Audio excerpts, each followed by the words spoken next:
Hi everyone, this is Jody Bell with the Jody Bell Real Estate Team with Keller Williams and Redlands, and we are reaching out to different experts to see how can we make life at home better during these days. And today we have with us Rachel Veloz. Rachel is a teacher at one of our local schools. She's at Arrowhead Christian Academy, which is part of Redlands Christian Schools. And Rachel, how long have you been a teacher? So I've been teaching for 14 years. This is my 9th year at Arrowhead Christian. Okay, great. And what do you teach there? I teach Algebra 1 and Consumer Math. Okay, great. So this is a challenging time for everyone, but it's especially challenging for parents who are suddenly overseeing their children's education from home. And what do you think is the biggest challenge for parents in this regard? I think it was actually kind of threefold. One of them is time, and another one is distractions. And then I'd say a third thing that maybe parents don't always vocalize but feel is that, not being a teacher themselves, they don't believe that they have the ability to do this from home. So they feel inadequate and not up to the task. I think, it's just usually thought of as a teacher's job. And so just reminding moms and dads that, you've already brought your children through a lot of things in their lives, including potty training, right? Like you've done things that required teaching, and that same concept that you did back then where, it was hard, but you persevered and you found different ways that worked for your child. That same concept applies to, everyday online learning. Right. That's a good word and a good encouragement. I think it's helpful for people to know too that it's not just them that feel this way. Like it's an overwhelming, overarching feeling right now of being overwhelmed in this regard.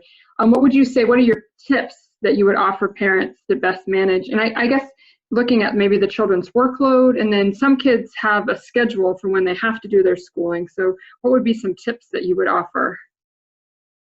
I think that, parents need to really evaluate what the important things are in their child's schedule, because maybe there's some things that the teacher's, giving as an option, or maybe those are things that, your child already has, succeeded in.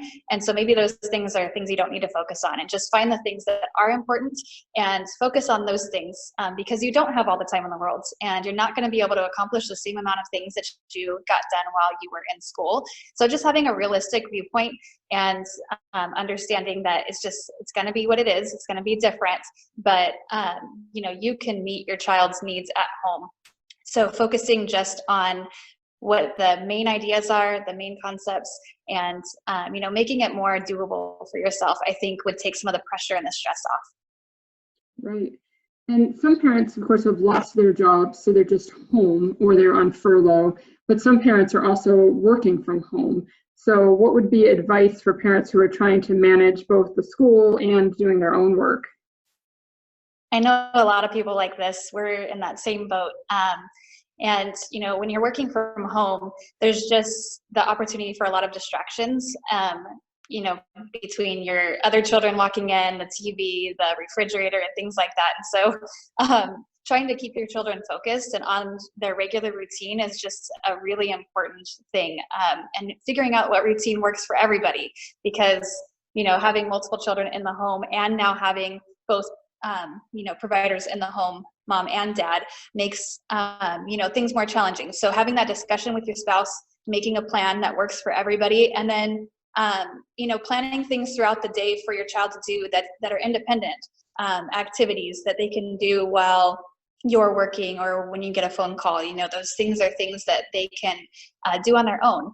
And then another thing that can be done is packing a lunch and having that lunch, prepared for their child to access at any time is just, a lot easier. So treating it like a regular school day where they don't have to come to you to get every snack and meal can help alleviate some of the stress throughout the day.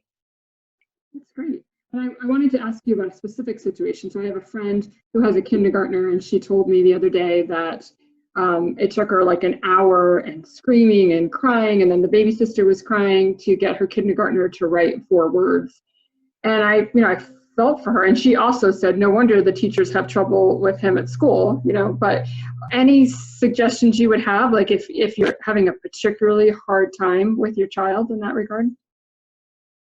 Yeah, so I think when it starts to become frustrating, everyone just needs to step away from the situation because you're not going to make progress at that point.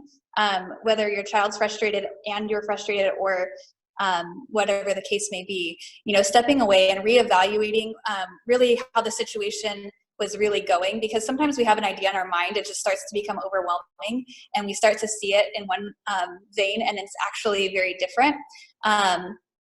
That is a problem. Did your lights go out there, Mrs. Veloz? It did. Is it a light motion sensing? Yes, it is. Mrs. Veloz is coming to us right from school today in order to eliminate distractions. There we go. That's fine. That's fine. So, yeah. I was saying, so I actually experienced this with my own child. He was learning how to write his name, and he had to write it twice a day. And the teacher said that he could either trace it or write it on his own. So not being a preschool teacher, I just thought, okay, I'll write it for him. He'll trace it.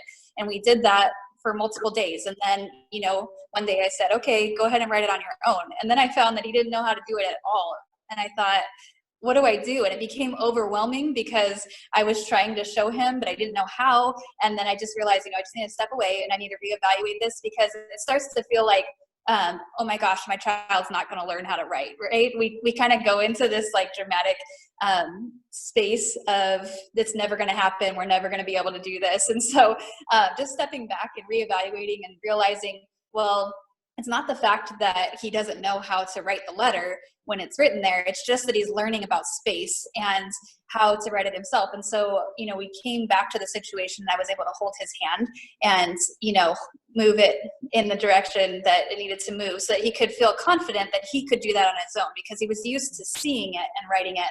And now he was not seeing anything on the paper and being expected to write it. So I just learned that that wasn't directly transferable, but I didn't know that. I'm not a preschool teacher. So just being a teacher overall doesn't necessarily mean that we have, the skills to be able to help our children. And each situation is new for me as well. So I have to reevaluate and I need to step back in with a positive viewpoint, because ultimately my son needs to feel like I'm on his side and I believe in him and that he can achieve this. And when I start to feel like that's not going to happen, then I need to step away. Because he needs to have positive experiences with his learning so that he continues to want to learn and learn with me, right? Right, exactly. Well, that's great. And I appreciate you having your own personal experience, so what people are going through. And I was wondering too, do you think there's any positive upside to having this time with families at home and learning and working together? I, for one, have really enjoyed it. We have a lot more time together. We get to know each other in a deeper way. And I think, one of the biggest terms that we use in education is called differentiated instruction. And what that means is that we can help students one-on-one, recognizing what each individual child's needs are and helping that kid where they're at to grow one level up from where they are. When they're our own kids, it's even, to a greater extent, we can have a greater growth. I've seen that with my own son because I understand him. I know how he thinks, and I know what kind of incentives encourage him. And so I can use those in my favor to gain in the areas that he's weak. So, at school, he is a part of a whole lot of different activities. He reads and he does, songs and other things with his teacher. But what he really struggles with is writing. He struggles with his hands. And so, I'm not focused. We read all the time at home, and he'll come up to me and bring me a book any time of the day. So, when it's time for our instructional time, I focus on the weaknesses that he has. And that's a benefit of being at home with your kids. And I've seen amazing growth. It only took 2 weeks and he's already, writing his name on his own. But that's because I'm working with him individually. So I see that growth as a huge potential and just opportunity for this online learning time. That's great. And that's very encouraging, I think, for everyone to hear that there can be and there are benefits from this time. And I know people talk about how someday these kids are going to look back on this fondly and tell their grandchildren about these crazy days. But there are difficulties, but there are also definitely benefits too. Well, thank you so much, Rachel, for taking this time to talk to us about how we can better help our kids learn at home during these days. We really appreciate it. And thank you all for tuning in. Bye-bye.